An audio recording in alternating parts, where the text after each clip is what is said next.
Man, real estate month has been a hoot. We've had some great guests and some great information, and today is no exception. Look, here's the reality.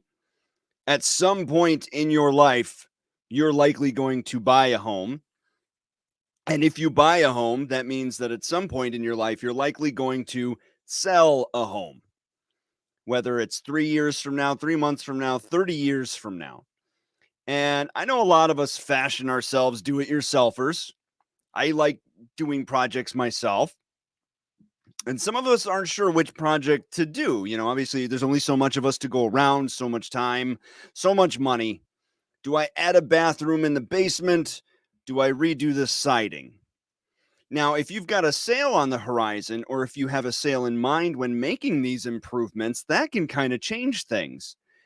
Does spending X amount of dollars on adding a basement to my home increase the property value? Does it make it more likely to sell? Does it make it more likely for me to get my money back?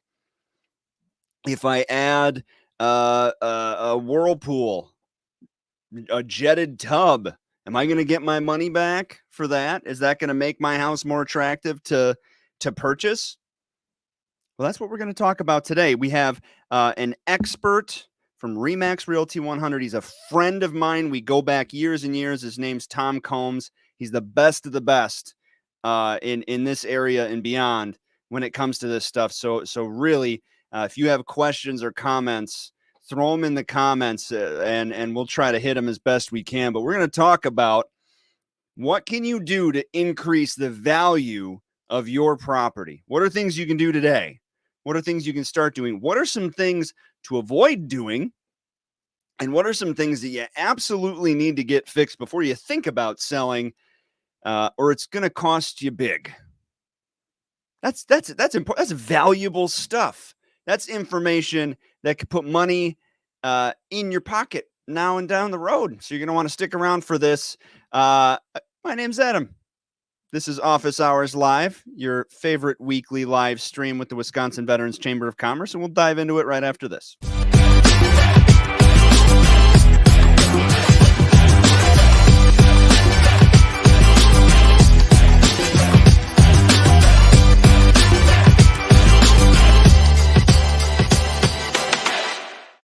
Yo, that song always gets me motivated. Everyone, I'm so excited for today. Excited to chat with my friend Tom. Well, I'll say our friend Tom. Now he's annual business conference that'll be at the Brookfield Conference Center. Exhibitor tables are selling out fast. We've limited sponsorships left, and you have like 2 days for a full day pass to get $40 off that. The early bird pricing for the single full day registration ends on Friday. So you save some money, come to a great event. It's a full day event. We got breakouts. We got all this great stuff. Y'all, you better come to that business conference. All right. So shameless plug is out of the way. Want to introduce my good friend, Tom Combs. Tom, how are you? Doing great. How are you, Adam? Doing very well. And Tom and I go back years since my triumphant return to Wisconsin, because he's the guy that helped me find my beautiful home that we love oh so much. God, was that 4 years ago now? 3 years ago now? Something like that? Yeah. It's been a while. Yeah, time flies when you're having fun. So Tom, tell us a little bit about yourself before we dive into, things that we can do to increase our property value. Sure. Actually, how I got started is what's relevant to the conversation. My wife and I started out as investors back in 2001, investing in property. And one of the things that we did was we had a natural ability to be able to spot homes that were diamonds in the rough, where there was a lot of hidden equity that was really easy to tap into. And on our investment portfolio, we averaged 30% in the first year for appreciation. And that's huge. It is, but it was being able to recognize opportunities where either the seller didn't know what they had, or were in a position where they were not able to market the property to the general public. And And the flip side of that is when you're selling, the things that we were looking for as an investor is the opposite of what a homeowner wants to do when they're putting their home up on the market. So How so? um, deferred maintenance is a big thing.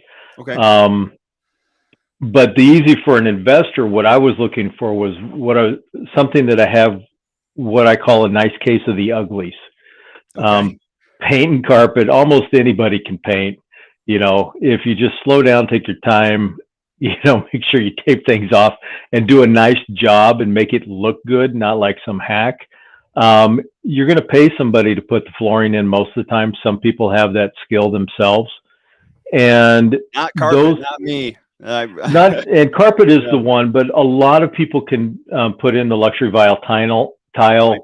and the snap together. They've actually got some products that are really good products now that are fairly easy to install as long as you don't make some beginner mistakes.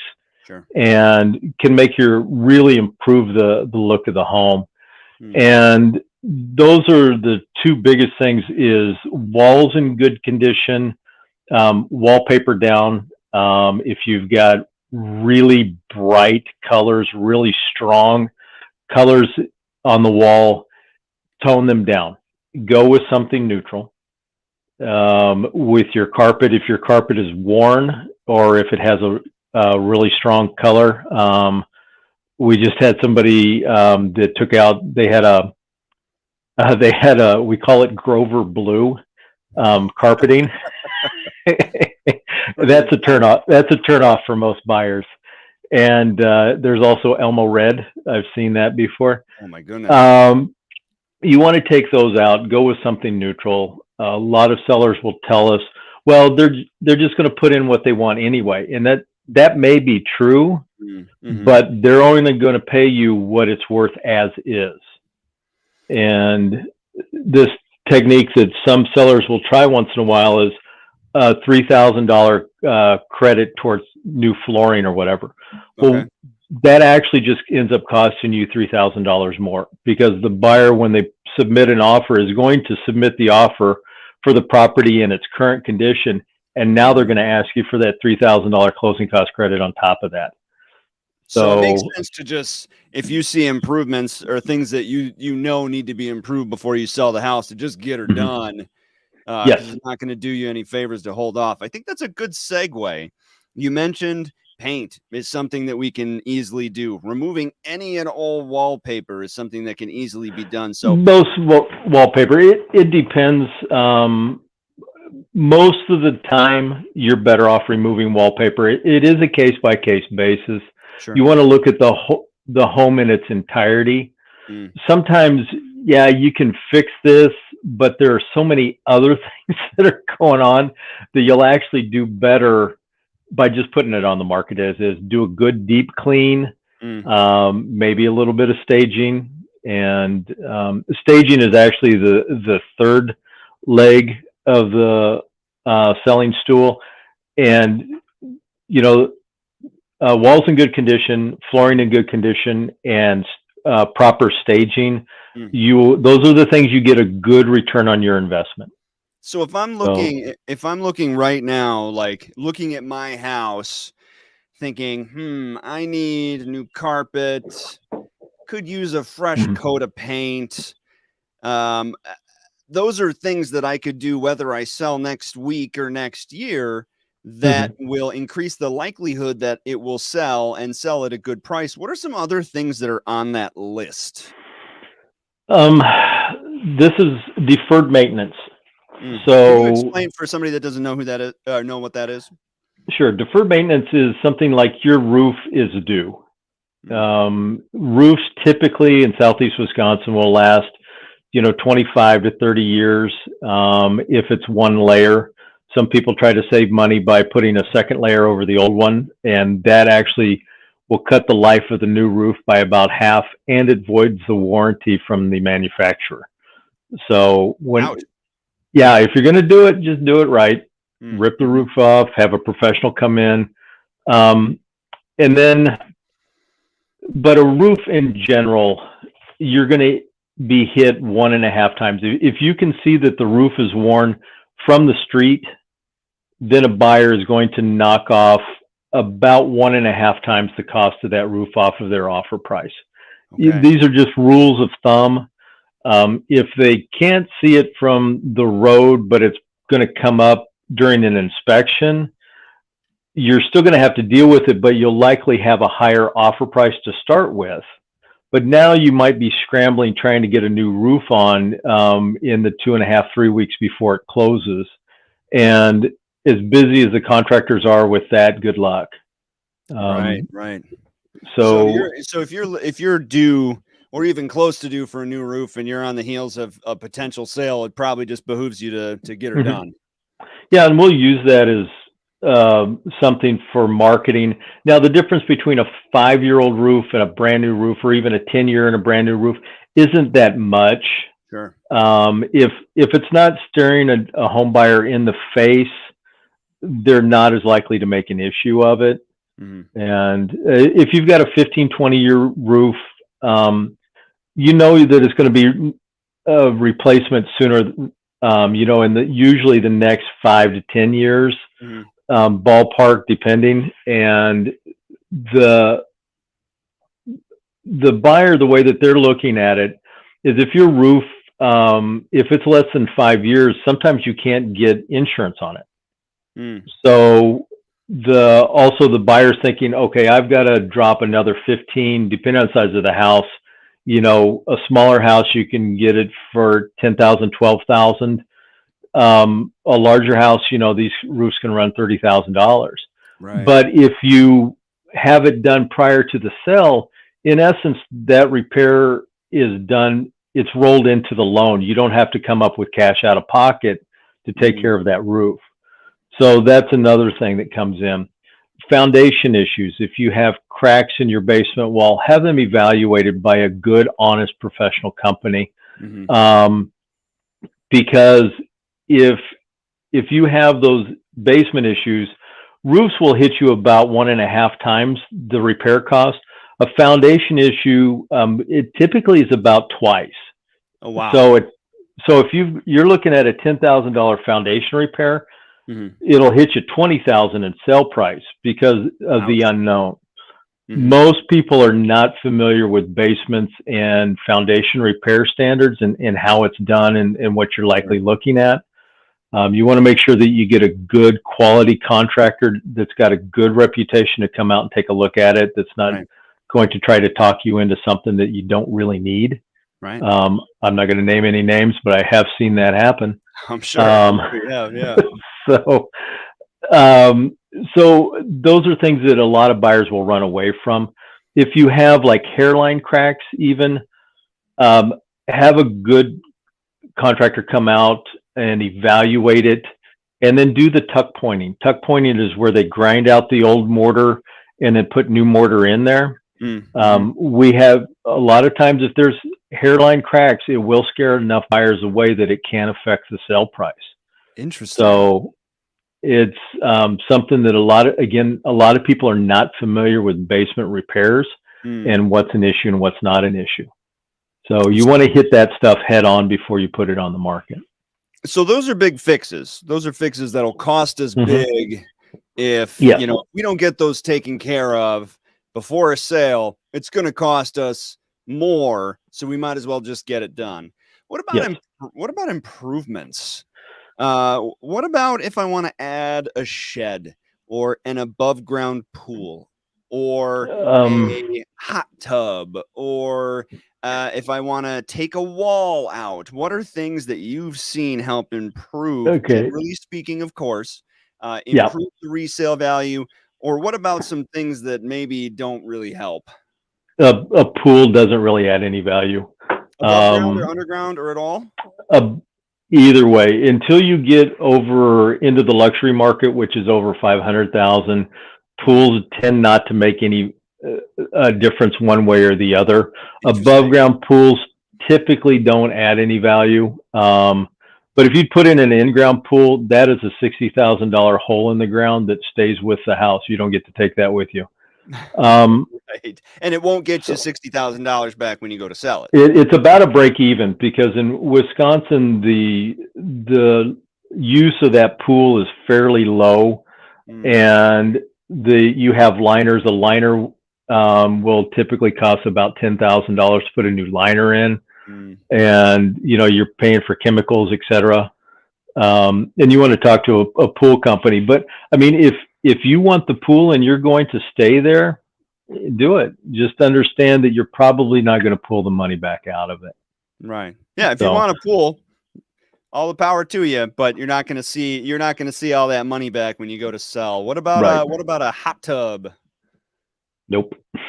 Not at all. Okay. What about a shed? That's about a break even. About a break even. Okay. Yeah. Depends on what you're doing. I wouldn't go really big or fancy. If you've got a small garage and you've got, snow blower, lawnmower, riding lawnmower, and you don't have room in your garage, then you're better off. And even if you are on the market and your garage is really tight, make sure that both cars are gone. It'll make your garage look larger. Right. You don't want to just staring people in the face that, wow, there's really no room in here.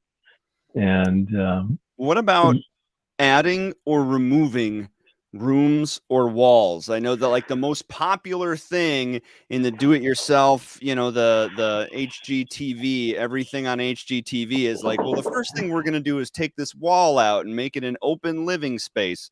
If you're into that thing, cool. But does that help improve the resale value? If I take a big room and put a wall up and turn it into 2 rooms, does that add a bedroom and increase the resale value? How does that work? It is a case-by-case basis. If sometimes if you're trying to add that 3rd bedroom, the difference between a 2nd bedroom and a 3rd bedroom is big. The difference between a 3rd and 4th is really not that much. Okay. So it really depends on the layout of the home and a case-by-case basis. Sure. So a lot of those reality TV isn't. Yeah, it is not reality. Yeah. Yes. So a lot of the things that they do, if you're paying a true quality contractor to do that work, you're not going to get your money back on it unless the home happens to be sitting into a neighborhood and you bought it at a price that can afford you to do that. As an investor, if you're looking to flip a house, you make your money when you buy it, not when you sell it. And understanding what the costs are going to be involved with it. I did have a client. He is a master carpenter. He did blow out a wall in a ranch home that he had. You've got to put in headers, to remove that wall. And he over-engineered it. Another thing is you're moving walls, even if it's not a support wall, you still got to pull a permit to do that. And it's not as much as just taking out the wall and, drywall and 2x4s. Now you've got to match up the flooring between the 2 rooms. You've got to abandon electrical outlets that are in there. There's more to it than just grabbing a sledgehammer and going to town. Right. So, yeah, they don't tell you about that on HGTV. No. Yeah. And, what about, let's say I'm selling my house next week, or I have my first showing next week. There's got to be some quick things that I can do, like new face plates for the outlets, new light fixtures, new bulbs. What are some of those quick things that I can do to get reduced? Well, you mentioned light bulbs. If you've got CFLs or compact fluorescent lights, replace those with LEDs. The prices on the LEDs has come down enough. But the CFLs, they take so long to warm up that by the time a buyer walks through that room, in their head, they're thinking this is a dingy room, and that doesn't sell well. So you want good lighting. You want to declutter. Those are the biggest things. Do a deep clean. You want to do all of the work before a buyer walks through the door. And if you're not done, move the listing back and get it ready. So don't tell the buyers what you're going to do. Have it done. Now, we can take the photos early, and depending on which angle we use, we can hide a lot of things, or where it's not noticeable, even if it is in the picture. And buyers, it'll still get buyers in the door. But you definitely want the home clean. You want it, if you have pets, especially cats, make sure you're cleaning that litter box. You do not, and people who own pets do not smell their animals, but odors do. Oh yes, that is a big turnoff for buyers. And staging is another piece. It's very important to, like when we have our listings, we have stagers that we contract with to go in and talk to our sellers and go room by room and help them with furniture placement. I had a stager one time. She recommended for the photos, because they know where the photographer is going to stand and what you're looking for and what's going to, because the photographs, you're taking a 3-dimensional room and you're pulling it into a 2-dimensional photo. Right. And it's easy to make it look cluttered. So you want to declutter a lot. If you have a lot of cables that are running, underneath a desk, take some zip ties and get those cables off. Tape them behind a leg. That's just good advice in general, right? Yeah, right. Well, when you're selling it, even more so, it will make a room look really cluttered. You want to have a lot of space on your countertops in your kitchen. Leave a coffee pot on there, and as long as it's not too big of some of these espresso systems can be fairly large and will overpower a counter. You want to have like a basket of fruit. Do that either fake fruit or use lemons and or limes, because apples and bananas spoil really quickly. Yeah. Lemons and limes, especially lemons, will add some pop of color and they'll look good for, over a week. So, and you want to pay attention to that stuff, because I guarantee you the buyer will most likely point it out. You want them to, another staging tip is to, and this is going to sound crazy, and I've had a lot of sellers push back a little bit on this, not thinking it makes a difference, but it does. Pare down your clothes. You're going to move anyway. Pre-pack.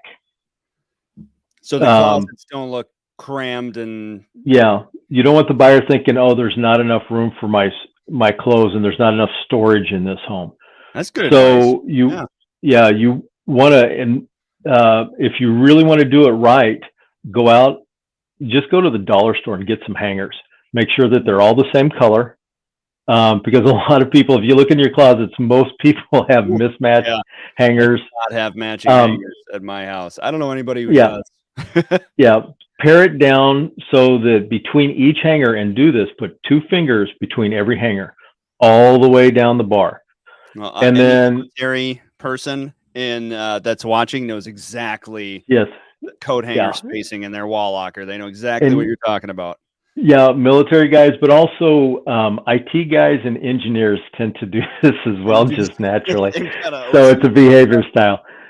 So, and then break it down even further. Put your long sleeve shirts together and your short sleeve shirts together. And then break those down by color. Your red shirts, your blue shirts, your gray shirts, and then go from one side to the other, darkest to lightest within that color. And so you're saying that in a showing, that attention to detail in the closet can make a huge difference. Yeah, it's huge. And this is a quote from many buyers. Oh my God, do they have OCD? Yeah. And I was actually at an open house. I was helping a friend sell their home a couple years back, and they had done that. And during the open house, I had 2 buyers within 30 minutes say that exact phrase. And what's funny is both the husband and wife are both friends of mine. And that house did not look like that a week before. It's like, hey, no way. And you know what? And it's not that they're slobs, but they definitely don't live like that. But in a buyer's mind, what they're thinking is, This seller has OCD. They are meticulous. This Mhm. is who I want to buy a home from. And they're not Interesting. as worried about, are they taking care of their furnace? Are they taking care of their hot water heater, their AC? You Mhm. know, is the roof? They, that's the behavior style that nips things in the bud before it becomes a problem. Right. And to be a successful seller, you want to understand how the buyers think and approach a problem or the home buying process. Mhm. So, So if let's say, so our house is showing, so let's go out timeline wise for a little bit further out. Uh, what about things that I could do that I could benefit me as a homeowner that I'm on the fence about because I don't know if down the road when I sell it I'm going to see that money? What about appliances? If I could live with my refrigerator and my microwave, or I could live with my janky but functional but ugly washer and dryer set, um, is that something that if I'm going to sell in 5 years, I might as well replace all of that stuff because it's going to help the resale value, or should I leave it as is? make sure you catch a really good sale on your appliances. Okay. So, I and scratch and dent, or just wait for the if annual you sale at think about where the appliance is going to sit, and does it have a scratch or dent? I mean, can you see it? If it's going to be on the side of a fridge that's going to be up against the wall and nobody is ever going to see it, who cares? You yeah. know, take the discount. But if it's something that's going to be seen, definitely. Now, a lot of the stainless steel, well, if you've got scratches or dents, they really show up, Mhm. and they look nice. And and they've got some other colors now that are really looking well. Make sure that your fingerprints are off your fridge. And again, it comes down to decluttering. Take everything off of your fridge. You know, Off and I don't out even. of the inside of it as well, as much as you No, can? no, no. The outside of the fridge that looks Okay. cluttered. I see some real estate photos sometimes now, and it's like, are you kidding me? It looks like the kids did a collage on the side of the fridge, and that's where the buyer's eyes get drawn to instead of the actual home. Yeah. And in your bedrooms, the photos, when you've got bedroom photos, really what you're selling is a bed sheet, because bedrooms tend to be bedrooms. Right. So Yeah. quilts don't look good in a photo. Really busy bedspreads tend not to. Mm. You can fluff it up a little bit and make it a little more feminine as long as you don't go too crazy with it. So, but really, that's all you're selling in that bedroom, because you're looking at it typically a 12 by 15 room, and you want to declutter if you've got a lot of big furniture. People in general tend to buy furniture for comfort. Mm. Typically, Yeah. we tend to buy oversized furniture, which is too big for the room that it's in almost always. Right. And but hey, you're living there. I have that in my house. I got a couch that Yeah, fills up half of my family room, basically. right. So So, what you may want to think about is you got to move it anyway. Pre-pack mhm. it. The cost of renting a storage unit and taking the extra pieces out will greatly pay off. Um, What Go about ahead. basements? I want to talk about basements, and I feel Mhm. like I could talk to you about this for hours. But I wanted to make sure to touch on this. If I have an unfinished basement that I'm thinking about finishing, but I'm on the fence about it, Mhm. and I'm curious about how it will affect the resale value, is that something that will have a big impact on how the house sells and or for what price? It's a case by case basis. Mhm. Do you have a walkout patio door? You're going to recoup more of your costs. Walkout patio door from the basement, you mean? Correct. Yeah, you've got to walk out. You've got to, if you've got an egress window, it'll help a little bit, but an egress window costs about $5,000 to put in, and you get about $2,000 back. Okay. So What if you put a now, bathroom in? Do you always see your money back for a bathroom? if you already have living space in the basement, like a nice rec room, Office area, if you've got a half bath, if you add a half bath in the lower level, it's about $5,000. A full bath is about 10,000. But you're not going to get more than the half bath out. A buyer will pay you about $5,000 for the half bath in the lower level if there's finished room there. If all you've got there is a half bath, then it's not. Unless there's already living space right next to that bathroom, you're not getting anything back. The new buyer will appreciate a full bath, but they're not going to pay you for it. Right. So if you're throwing a bathroom in the basement, full bath, no need to have a tub down there. Nobody's going to use it. Right. And now if you've got 4 bedrooms and you've only got 1 bath, that second bath, yeah, but you're not really going to recoup. I mean, if you're going to use it and you're going to live there for a while, yeah, go ahead. But if you're looking for return on investment, if you're looking to put your home on the market in the near future, you want to look at it just like a flipper will, because that's really what you're becoming. You're a flipper that's living in that house. And are you going to get that money back? It's hard for people to do that, though, especially if you've lived in a place for several years, right? Do you find people have a hard time? Like, I've lived in a house for 20 years, and you're trying to counsel me on things that I can do in the next month to make it flip. All of a sudden, I have all this sentimental attachment to how I did this, and I don't want to change it. Do you find that there's a lot of like personal feelings and resistance for those sort of suggestions? Especially if they've raised their family there. They don't, a lot of times I will have clients, especially the really frugal generation, the older clients, well, it's just fine. There's nothing wrong with that counter. It's just fine. Yeah, but it's a 1950s laminate counter. Right. And I don't want to paint little Jimmy's room. It's always been Grover blue. It's like little Jimmy's 37 years old and out of the house, so just paint his room, Yes, that's a good way to put it. Kitchens, it depends on who's doing the work also. I mean, in the lower level, you're going to get about 50 cents back on the dollar. If you've got a pricier contractor coming in, you may only get 25-30 cents back on the dollar. So don't do it. If you're doing the work, you still need to pull permits. Okay. And because on the condition report, you have to disclose whether or not permits were pulled for any work done on the house. And that will come back and bite a lot of people. Now, you don't pull permits and you go to sell, let's say 20 years down the road, you go to sell your house. Let's say hypothetically, I finished my basement in my house and maybe didn't pull all the permits I should have. How is that going to, just total hypothetical, how is that going to bite me in the butt later? If you're going to lie on your condition report, then that liability stays with you. I'm an honest guy. I'm not going to lie. How is it? Okay.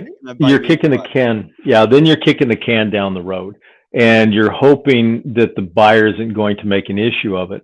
But the problem is when the work was done, even if you did it to code then, codes change. I sold one a few years back and the seller was a widow. Her husband took care of the remodel of the basement. It was a 3,300 square foot ranch above grade. They had 1,800 square feet below grade with 2 bedrooms and a bathroom and a rec room and an office. Permits were not pulled. And now, the buyer had them, now the seller could have said no, but her option is, well, if I put it back on the market and now I've got to disclose it and I'm hoping I, can sell it for more. So she agreed to bring it up to code, but codes had changed and now they had to put tamper-proof outlets in, where if they'd have done it, that cost her an extra $800, and that's just one example of codes changing. We had one that somebody had added 3rd floor living space in Bayview, in this old Victorian, and they had actually pulled the permits in '89 when they did the work, but they never closed them out. So during that transaction, it came out that permits weren't closed And now codes have changed. Third floor living space, you've got to have 2 interior staircases. Huh. So yeah, that was problematic. Interesting. And yeah, this my seller at the time, she wanted to just abandon the bathroom that was up there. I was like, okay, that's fine, but now you're going from a 5-bedroom 2-bath to a 4-bedroom 1-bath home. Yeah, so the difference, she was actually going to make more money by obtaining the permits. They had to put a circular staircase from the 3rd floor down into one of the bedrooms. And it was a very, very large bedroom. So you were actually able to do it, but it ended up costing them $13,000. Whereas if they would have just closed the permits out, it would have been fine. So overarching rules of thumb here, if you're going to do it yourself, do it on the up and up and pull a permit. And if you're going to make an improvement, or if you're on the fence about an improvement, think about it with no personal or sentimental attachment whatsoever, and view it like you're flipping a property that's not yours. Exactly. It's hard to do, but yeah, it does pay off if you can step back, take the emotion out of it, and look at it through a buyer's eyes. And that's what a good stager will do. We actually, I'm a big believer in leverage. So I leverage my time, and I leverage the expertise of people that I know. Like a stager, they come in. An example on staging, one time, she wanted the couch for the photos moved 6 inches to the right for the photos. And then for the showings, though, she wanted it moved 6 inches the other way. So a total of different 1 foot between the photos and for the walking through. And I remember thinking, oh, that seems a little crazy, but I'll be darned if she wasn't right. Because because what happened was when you move that couch back the other way, you had to go by the couch to go through the doorway that was close to that. And it felt a lot more open just moving that couch over that much. And that's what they do. Trust the seasoned eye of the experts. Right. And you want to make sure that the stager, first of all, you want somebody that's good. If I got to choose between cheap and good, I'm going good every day. But at the same time, you want to make sure that it's just not somebody. There are certain zip codes that contractors will go in and their prices will almost double. And okay, something to research in advance. Yeah. Well, hey, Tom, I feel like we need to have another one of these on the books because I feel like we need to talk about permitting. And I think I need to talk to you offline about maybe some retroactive permitting. I don't know and that can be done. I don't know if you recall, but this space used to be just spider-laden concrete nothingness, and I finished it, and I maybe should have pulled more permits. So maybe we should talk about that, and maybe we should put something on the books. And now it's out there for posterity. Yeah, we should. I mean, I'm sure that there are people out there that are watching that have done do-it-yourself stuff that haven't pulled permits and don't want it to bite them in the butt down the road. That would be a good topic for the next time we get together. We'll have to do this again sometime soon. Yeah, I can't talk about the legalities of that, but I can talk about how it affects you sales-wise and in the negotiation process. Absolutely. Well, Tom, I can't thank you enough for your time and sharing your expertise with all of us. Tom Combs, Remax Realty 100. Did I get that right? You did. And Tom is located in and specializes in southeastern Wisconsin, Milwaukee, Waukesha County, Racine County. Yeah, we do basically within an hour of the zoo interchange. Oh, excellent. Is our wheelhouse. So if somebody's looking for us, our website is combssweethomes.com. combssweethomes.com. I can't recommend Tom and Shannon enough. I mean, they're spectacular. And these are people that, I'm a big fan of networking and relationship stewardship. These are people that they don't just make the sale and disappear. These are people that take care of you in the moment and then and I'm not getting like paid to endorse them or anything. These are people that have stayed in touch and been part of our family, a part of our experience since we moved here. And when we moved, we had some hardships to overcome, and Tom helped us through those. And every Thanksgiving time ish, they buy the Elegant Farmer pies for all of their former clients and whatnot. And if you sell a house through them, they'll cater a welcome party. Like, these are people that do it the right way because they care. So if you want to sell or buy or need help in this area, southeastern Wisconsin, Tom and Shannon, CombsSweetHomes.com. Did I get that right? You did. Thank you for the plug. Yeah, you bet. Yeah. And I'm speaking the truth, totally honest. Here, I'll ask you to hang on the line for just 1 second. Folks, I meant what I said. I mean, these, you need to find people that you trust in this industry. You know, he said, when you're talking about basement foundation stuff, you need to find somebody you can trust. When you talk about permitting, you need to find somebody you can trust. We need to talk about building things to code. You need to find somebody you can trust. And when you're moving to a new area, or if you're not familiar with that, there's no way you have, like, in your little black book, a row of all the 15 different experts that you need. You're going to yellow pages that, and then you never know. That's why you need somebody like Tom, because Tom is one of the best connected people that I know. If I have a question about, like, hey, I need to talk to somebody for blank, for plumbing, for electrical, for blah, blah, blah, blah, blah, I shoot him a text, and he has people. He's got a guy or a gal for that every single time. And I trust him, and he only recommends people that he trusts. So by tangential property of networking trust, there it is. There's a guy that can help you, to find trustworthy folks to recommend as you're improving your property and getting it ready to sell. So I learned a lot. This was really cool.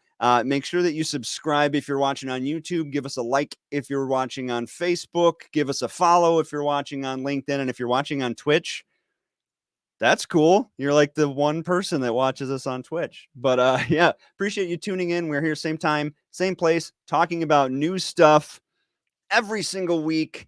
Next month starts construction, manufacturing, and supply chain month. So we're doing a big shift from real estate, talking about all new stuff that I don't know anything about, so we can learn from the subject matter experts right alongside each other. And I look forward to having you join us at 11:30 a.m. every Wednesday, same time, place, same place. And we'll see you next time.